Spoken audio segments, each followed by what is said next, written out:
Good morning students. आज हम सभी लोग विश्व इतिहास के अंतर्गत एक बहुत ही महत्वपूर्ण टॉपिक पर बात करने जा रहे हैं, जो कि आपके तीसरे चैप्टर के अंतर्गत आता है।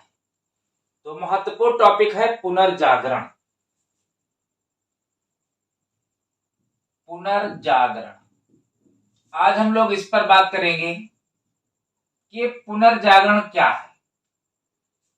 तो इसके पहले हम सभी लोग पहले तो ये देख लें कि पुनर्जागरण यूरोप की एक बौद्धिक घटना थी।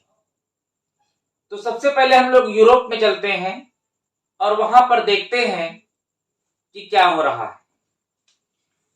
यूरोप के इतिहास को हम सबसे पहले 3 भागों में डिवाइड करेंगे।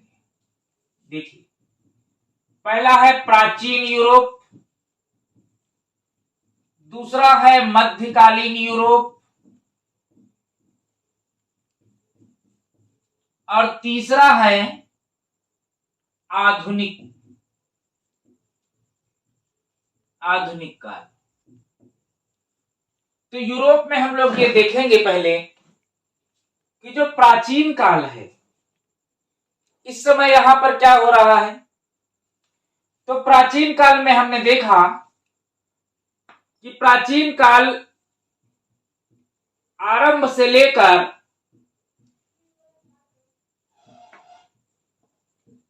5वीं सदी तक इसका समय काल माना गया।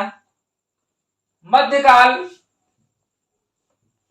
5वीं सदी से 14वीं सदी और आधुनिक काल 16वीं सदी से आज तक आधुनिक काल चल रहा है। तो इस काल में हमने क्या देखा कि यूरोप में प्राचीन काल में क्या हो रहा है। प्राचीन काल में 2 मुख्य बिंदु थे। पहला, लोग लौकिक जीवन पर बल देते थे। लौकिक जीवन पर बल दिया जाता था, अर्थात लौकिक जीवन का मतलब कि मानव जो था अपनी इच्छा से सब कुछ कार्य करता था। दूसरा, मानव की स्वतंत्रता पर बल दिया जाता था। यानी जो मानव था ये केंद्र में था। जो मानव है इसको केंद्र में रखा गया। लेकिन समय के साथ थोड़ा सा बदलाव हुआ यूरोप में और मध्यकाल प्रारंभ हुआ। मध्यकाल में क्या हुआ कि सामंतवादी व्यवस्था प्रारंभ हो चुकी थी, क्योंकि यूरोप के जो राजा थे वो निर्बल हो गए थे और उन्होंने सामंतवादी व्यवस्था शुरू कर दी। सामंतवादी व्यवस्था शुरू हो जाने के साथ ही वहां पर चर्च अस्तित्व में आ गया और सामंतवाद और चर्च ने आपस में साठगांठ कर ली और धीरे धीरे इन लोगों ने वहां पर अपनी सत्ता स्थापित कर ली। और धीरे धीरे इन्होंने क्या किया, यहां पर प्राचीन काल में जो व्यक्ति यानी जो मानव केंद्र में था उसको हटाकर इन्होंने ईश्वर को केंद्र में रख दिया। यानी यहां पर इन्होंने ईश्वर को केंद्र में रख दिया। कुल मिलाकर मैं कह सकता हूं कि इन्होंने जो भी चीजें बनाई या जो भी कही उसमें ईश्वर को इन्होंने साथ में जोड़ दिया। चौथी बात थी कि सामंतवादी प्रथा आ जाने से मानव स्वतंत्रता जो थी वो बाधित हो चुकी थी। मानव स्वतंत्रता बाधित हो गई थी। इसका मतलब यह है कि प्राचीन काल से लेकर के मध्यकाल तक जो एक स्वरूप था वो बिल्कुल बदल गया था। प्राचीन काल में मानव अपने लौकिक जीवन पर बल देता था, यानी जो उसका मन होता था वो करता था। लेकिन अब वो सामंतवाद या मैं कह सकता हूं कि जो चर्च कह रहा है उसी के आदेश पर चल रहा है। यहां पर मानव स्वतंत्र था और केंद्र में मानव था। इस चीज को बदलकर मध्यकाल में ईश्वर को केंद्र में कर दिया गया और मानव की जो स्वतंत्रता थी वो बाधित हो गई। लेकिन समय के साथ कुछ ऐसी घटनाएं घटी यूरोप में, जिससे क्या हुआ कि एक बार फिर से वहां पर व्यक्ति जो सो रहा था, फिर से वही प्राचीन काल वाली जो घटनाएं थी फिर से रिपीट हुई। यानी अब क्या हुआ, अब वहां पर लोगों ने सामंतवाद और जो चर्च था उसकी उपेक्षा करना शुरू कर दिया, और यहाँ पर इन्होंने फिर से क्या कर दिया, मानव को केंद्र में रख दिया। इन्होंने फिर से मानव को केंद्र में रखना शुरू कर दिया, पहली बात। दूसरी बात, इन्होंने फिर से लौकिक जीवन पर बल देना शुरू किया, लौकिक जीवन पर इन्होंने बल देना प्रारंभ कर दिया, और फिर से यहाँ पर मानव स्वतंत्र हो गया। तो इस प्रकार हम देखते हैं कि एक बहुत बड़ी प्रक्रिया, यानी कुल मिलाकर यहाँ पर जो व्यक्ति था, जो यहाँ पर आकर के सो गया था, तो मैं कह सकता हूं कि जो प्राचीन काल में जो व्यक्ति, यानी जो बौद्धिकता थी व्यक्ति के अंदर, यानी जो व्यक्ति जागा हुआ था, वो कहीं न कहीं सामंतवाद और चर्च के चक्कर में आकर के वो सब भूल गया, और वो इन्हीं के धर्म में आकर के कंप्लीट रूप से इसमें फंस गया, और उसने कहा कि जो चर्च है वही सही है। धीरे धीरे वो भूल गया कि मैं मानव हूं, और वो सामंतवाद के चक्कर में आकर के शोषण का शिकार होता चला गया। लेकिन एक ऐसा समय आया जब मनुष्य की चेतना फिर से जागी, यानी यहाँ पर मनुष्य जो था वो सोया हुआ था, जगा हुआ था, यहाँ पर फिर मनुष्य जो है वो धीरे धीरे सो गया। अचानक फिर से उसमें एक घटना घटी, जिसके उपरांत उसमें चेतना का विकास हुआ, बौद्धिकता का विकास हुआ, और फिर से वो आधुनिक काल की ओर आया। यानी यहाँ पर जो व्यक्ति सोया हुआ था वो फिर से जग गया। तो मैं कह सकता हूँ कि मध्यकाल के अंत से लेकर व्यक्ति जब आधुनिक काल के प्रारंभ में जो है पहुंचा, तो इस पूरी घटना को पुनर्जागरण का नाम दिया जाता है।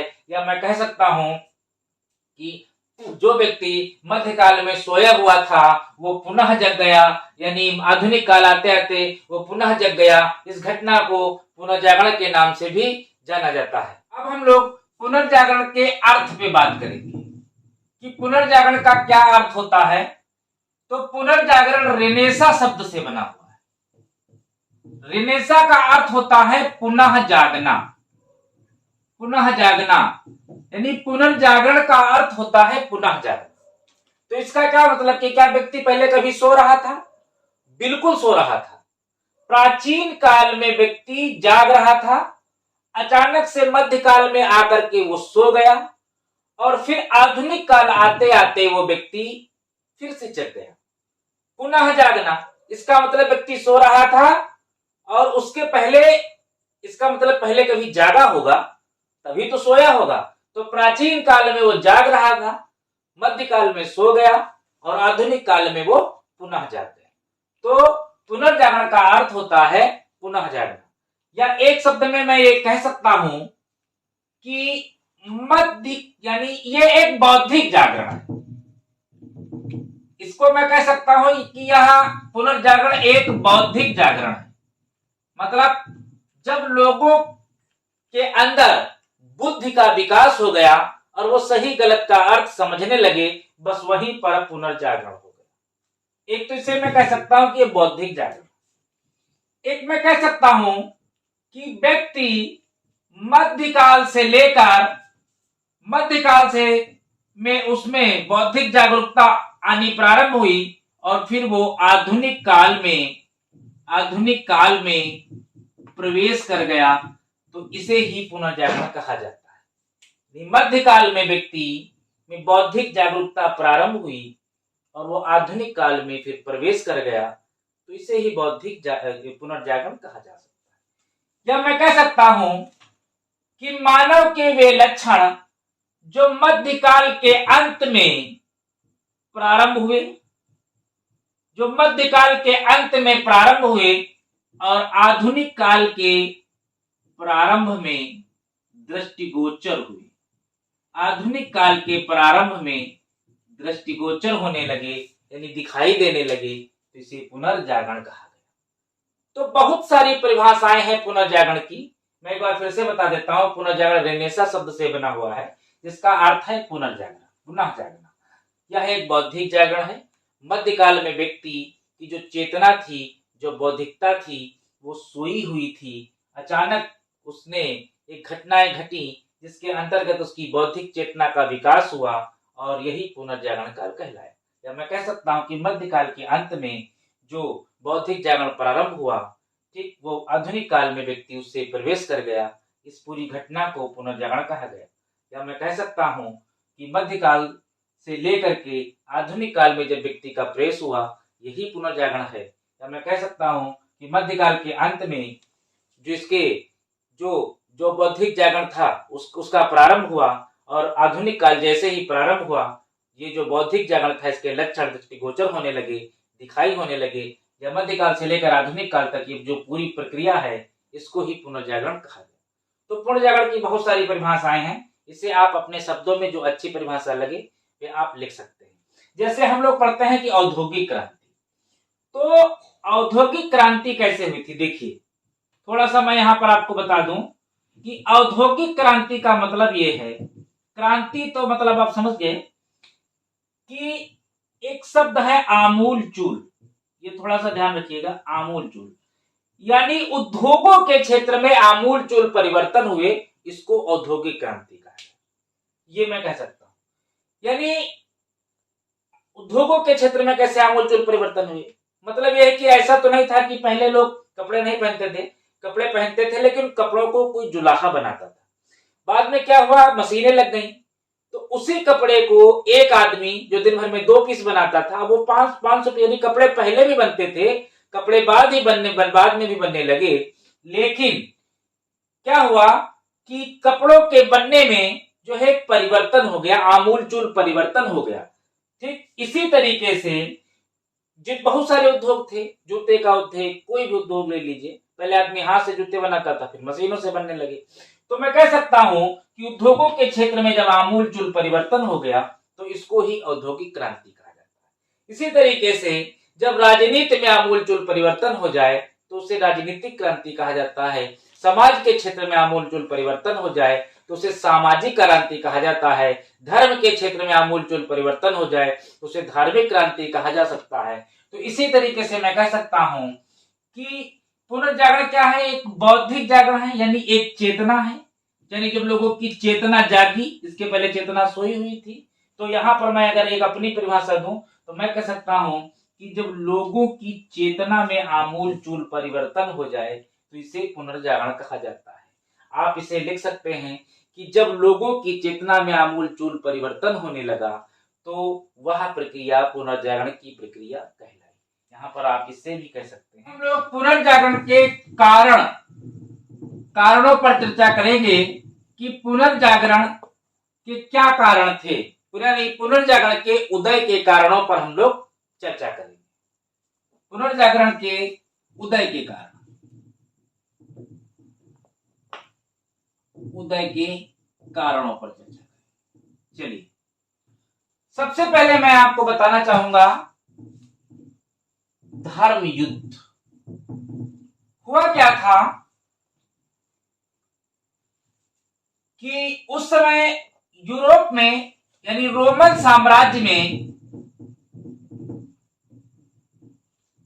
साम्राज्य में एक क्षेत्र पड़ता था छोटा सा, जिसको कहते थे जेरूशलम। ये एक छोटा सा क्षेत्र था। ये एक ऐसा क्षेत्र है जिसमें कई धर्मों की जो एकता है वो यहां पर आपको देखने को मिलेगी। यानी इस क्षेत्र में ईसाई धर्म, मुस्लिम धर्म, यहां तक कि सनातन धर्म, इनके चिन्ह भी आपको यहां पर देखने को मिले। इस क्षेत्र को लेकर के, यानी ये जो क्षेत्र था, इस क्षेत्र पर जो तुर्क थे ये भी कब्जा करना चाहते थे और ईसाई भी इस पर कब्जा करना चाहते थे। इससे इन लोगों के बीच में युद्ध प्रारंभ हो गया। तो जो ईसाइयों के गुरु थे, जिनको पोप कहा जाता था, पोप ने यह भविष्यवाणी की कि जीत ईसाइयों की होगी। लेकिन यह युद्ध लगभग 200 वर्षों तक चला। 200 वर्षों तक चला, लेकिन इस युद्ध में जो ईसाई थे इनकी हो गई हार, तुर्क इसमें जीत गए।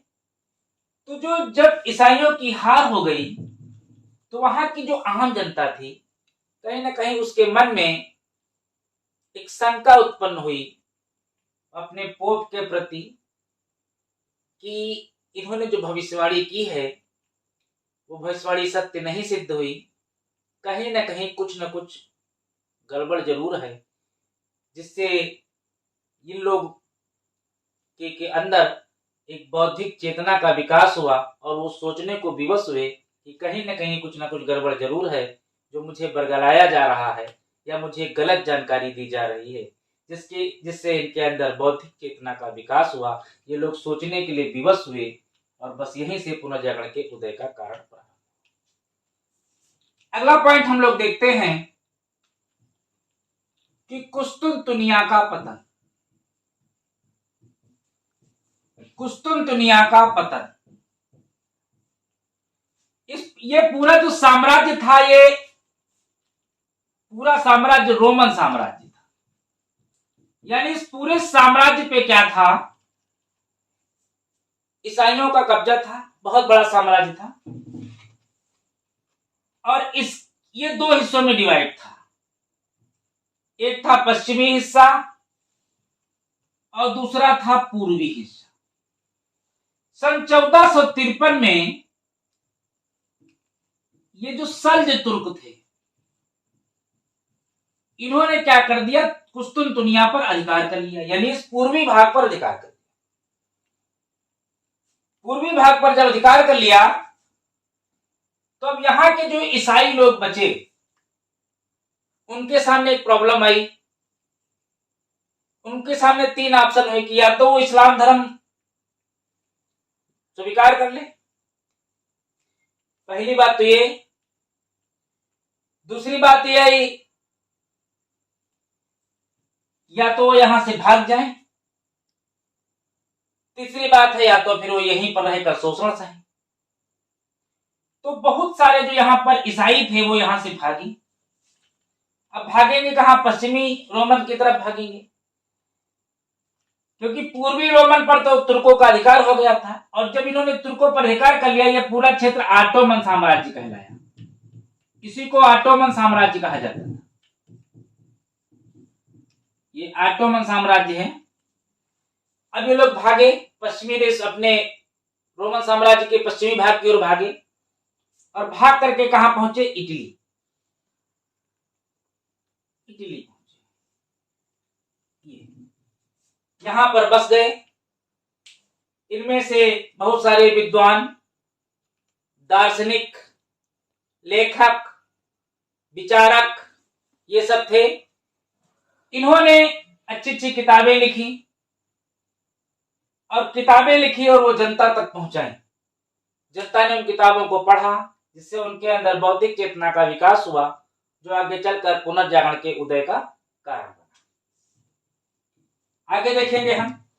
जब तुर्कों ने कुस्तुनतुनिया पर अधिकार कर लिया तो होता क्या था कि यूरोप से व्यापार होता था। पहले यहां पर पड़ता है भूमध्य सागर। ये जो तुर्क है, यानी जो कुस्तुनतुनिया है, इसको आज के डेट में टर्की कहते हैं। तो यहां ये भूमध्य सागर से तीन ओर से घिरा हुआ है और यहीं पर जो लाल सागर है, लाल सागर और काले सागर के बीच से होकर के रास्ता जो आता था वो भारत को आता था व्यापार। यानी यूरोप का जो व्यापार था वो बहुत प्राचीन काल से होता था। कहां से होकर के आता था, इसी लाल सागर और काले सागर के बीच से होकर के हमारे यहां से व्यापार यूरोप से होता था।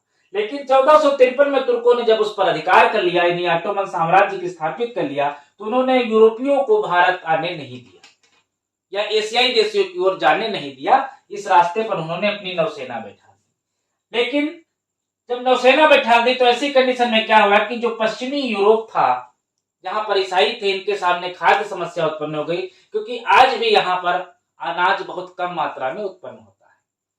इसके लिए इन्होंने क्या शुरू किया, भौगोलिक खोजें शुरू की। जब भौगोलिक खोजें शुरू की तो इन खोजों में देखिए, सबसे पहले कोलंबस ने 1492 में अमेरिका की खोज की। 1498 में वास्को डी गामा हिंद महासागर के पूर्वी तट से होता हुआ, यानी जंजीबार तट से होता हुआ भारत के कालीकट पहुंचा। इधर क्योरिज ऑस्ट्रेलिया की ओर गया, बार्थोलोम्यू डियाज ने उत्तमाशा अंतरिक्ष की खोज की, रॉबर्ट पियरे ने उत्तरी ध्रुव की खोज की और रॉबर्ट फैल्कन स्कॉट ने दक्षिणी ध्रुव की खोज की। तो बहुत सारे नाविक यहां से निकले। मैगलेन जिसने विश्व की परिक्रमा पहली बार जल मार्ग के द्वारा की, तो ये लोग निकले, जिसमें वास्को डी गामा भारत पहुंचा और ये इन देशों की ओर आए और यहाँ के लोगों से मिले, यहाँ की संस्कृतियों से परिचित हुए और ये संस्कृतियों को ले जाकर के वहां जा करके यूरोप में लोगों को बताया, जिससे उनकी बुद्धि का विकास हुआ। ठीक, और यही बुद्धि का विकास जो हुआ, ये पुनर्जागरण के उदय का कारण बना। आगे क्या हुआ, जब भौगोलिक खोजें हुई तो लोगों का आदान प्रदान हुआ, उनकी बुद्धि का विकास हुआ और वहीं से व्यापारिक उन्नति होने लगी। यानी जो यूरोपीय लोग थे उन्होंने क्या किया, उन्होंने व्यापार करना प्रारंभ किया एशियाई तथा अफ्रीकी देशों से, तथा अमेरिका और उत्तरी अमेरिका और दक्षिणी अमेरिका के जो इन देशों से, इन महाद्वीपों से इन्होंने व्यापार प्रारंभ कर दिया। व्यापार करने से क्या हुआ कि आयात निर्यात हुआ, वस्तुओं का आदान प्रदान होने लगा और वस्तुओं के आदान प्रदान से भी इन लोगों के बीच में सांस्कृतिक आदान प्रदान भी हुआ, जिससे इनको अपने देश में हो रही, यानी अपने धर्म में हो रही जो कमियां थी उनको पता चली और धीरे धीरे उनकी चेतना का विकास हुआ और यही चेतना आगे चल करके पुनर्जागरण के उदय का कारण बना। अगला पॉइंट हम लोग देखते हैं कि क्या हुआ कि धर्म युद्ध हुआ, उसके बाद कुस्तुनतुनिया का पतन होने से ही भौगोलिक खोजें हुई, भौगोलिक खोजें होने से ही जो है व्यापारिक उन्नति हुई और व्यापारिक उन्नति होने के बाद आप देखिए आर्थिक विकास हुआ। समझिएगा, आर्थिक विकास हुआ। आर्थिक विकास कैसे हुआ, क्योंकि जो यूरोप में था वो एक जो दूसरा, यूरोप में 3 वर्ग थे। पहला कौन सा वर्ग था, उच्च वर्ग था। दूसरा कौन सा वर्ग था, मध्य वर्ग था। तीसरा कौन सा वर्ग था, जो निम्न वर्ग था। ये जो मध्य वर्ग था, ये इसके पास पैसा नहीं था, क्योंकि वहां पर सामंतवादी व्यवस्था, जो निम्न वर्ग था, मध्य वर्ग था, इनकी स्थिति बहुत ही ज्यादा खराब थी, क्योंकि वहां पर सामंतवादी व्यवस्था हो जाने से इनकी जो दशा थी वो बहुत ही निम्न हो गई थी। और व्यापारिक उन्नति होने से इनका आर्थिक विकास हुआ, अर्थात इनके पास धन आने लगा। जब धन आने लगा तो इनके जीवन का जो रहन सहन का जो स्तर है वो ऊंचा उठने लगा, और जब इनका जीवन स्तर ऊंचा उठा तो कहीं न कहीं ये लोग ज्ञान की तरफ बढ़े, उन्होंने अपने ज्ञान का विकास किया और यही जो ज्ञान का विकास इन्होंने किया, यही आगे चलकर पुनर्जागरण के उदय का कारण बना। देखिए, उसी समय एक बहुत बेहतरीन घटना घटी। क्या घटना घटी, प्रिंटिंग प्रेस का आविष्कार हो गया। देखिए, एक गुटेनबर्ग नाम का व्यक्ति था, उसने सन 1600 में प्रिंटिंग प्रेस का आविष्कार कर दिया। पहले क्या होता था कि वहां पर जो लेख होते थे, जैसे कि बाइबिल है, वो कागज का आविष्कार न होने के कारण जो बाइबिल थी वो पोप लोगों के पास थी, या जो बिशप या पादरी होते थे उन लोगों के पास थी, यानी वो आम जनमानस से दूर थी। तो जो पोप लोग कह देते थे वो आम जनमानस को मानना पड़ता था।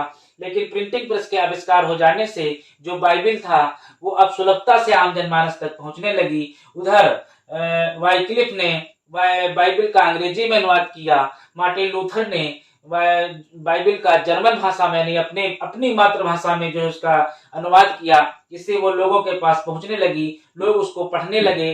तब उन्होंने उसमें देखा कि जो पोप कह रहे हैं ऐसा तो इसमें कहीं नहीं लिखा हुआ है। तो धीरे धीरे उन्होंने पोप का बहिष्कार करना शुरू कर दिया। उनके अंदर जो है जागरूक चेतना आई। इसी के साथ साथ अन्य पुस्तकों का भी विकास हुआ, जो विज्ञान से जुड़ी हुई पुस्तकें थी, गणित से जुड़ी हुई पुस्तकें थी, खगोल से जुड़ी हुई पुस्तकें थी, इनको लोगों ने पढ़ना शुरू किया। विविध प्रकार की जो है पुस्तकों का, साहित्यों का विमोचन होने लगा और लोग उसको पढ़ने लगे। उनके अंदर बौद्धिक चेतना का विकास हुआ। यही बौद्धिक चेतना आगे चल करके पुनर्जागरण के उदय का कारण बनी और यहीं से व्यक्ति पुनर्जागरण करने लगा। अगले देखिए क्या हुआ, मंगोल, अंतिम पॉइंट है ये, मंगोल साम्राज्य का उदय। इधर चीन में क्या हो रहा था, चीन में एक कुबलाई खान नाम का व्यक्ति था, उसने मंगोल साम्राज्य की नींव डाली। ये मंगोल जो थे ये लड़ाकू होते थे और उसका बहुत ही शानदार दरबार था। उसके दरबार में Asia, Africa, America, Europe, Ottoman साम्राज्य, यहाँ के जो बड़े बड़े लेखक थे, विद्वान थे, साहित्यकार थे, दार्शनिक थे, ये सब जाकर के वहां बैठते थे और बहुत बहुत ढेर सारा वहां पे जमावड़ा लगता था और ये लोग वहां पर आपस में वाद विवाद विचार विमर्श करते थे। तो जब यूरोप के लोग वहां पर पहुंचे, दार्शनिक लेखक जो पहुंचे और उन्होंने एशियाई, अफ्रीकी तथा अमेरिकी और चीन के जो लोग थे उन लोगों से जब उन्होंने वाद विवाद किया तो कहीं ना कहीं उनको अपने जो उनके यहाँ जो शोषण हो रहा था उनकी जानकारी मिली, उनकी अपनी कुछ कमियों का पता चला, कुछ अच्छाइयों का पता चला, जिससे उनके अंदर जो है चेतना का विकास हुआ और यही जो बौद्धिक चेतना थी आगे चल करके पुनर्जागरण का कारण। तो ये कुछ कारण हमने आपको बताई, एक बार फिर से रिवीजन करेंगे कि पुनर्जागरण के उदय के कारण। पहला है धर्म युद्ध, दूसरा है कुस्तुनतुनिया का पतन, तीसरा है भौगोलिक खोजें, चौथा है व्यापारिक उन्नति, पांचवा है आर्थिक विकास, छठा है प्रिंटिंग प्रेस का आविष्कार, सातवां है मंगोल साम्राज्य का उदय। तो इस प्रकार पुनर्जागरण का उदय हुआ। कल हम लोग पुनर्जागरण की विशेषताओं पर प्रकाश डालेंगे। फिर इसके बाद हम लोग देखेंगे कि किन किन लोगों ने भौगोलिक खोजें की और उसके बाद में हम लोग पुनर्जागरण के प्रभाव पर भी प्रकाश डालेंगे। थैंक यू, मिलेंगे कल। और आप सभी लोगों से निवेदन कि वीडियो को लाइक और शेयर अवश्य करते रहिए और हेडिंग्स पर विशेष फोकस कीजिए। इन्हें भी आप याद करते रहिए, क्योंकि पेपर में लिखते समय हेडिंग्स अगर आपको याद होंगी तो अंदर आप आसानी से अपनी बातों को लिख सकेंगे।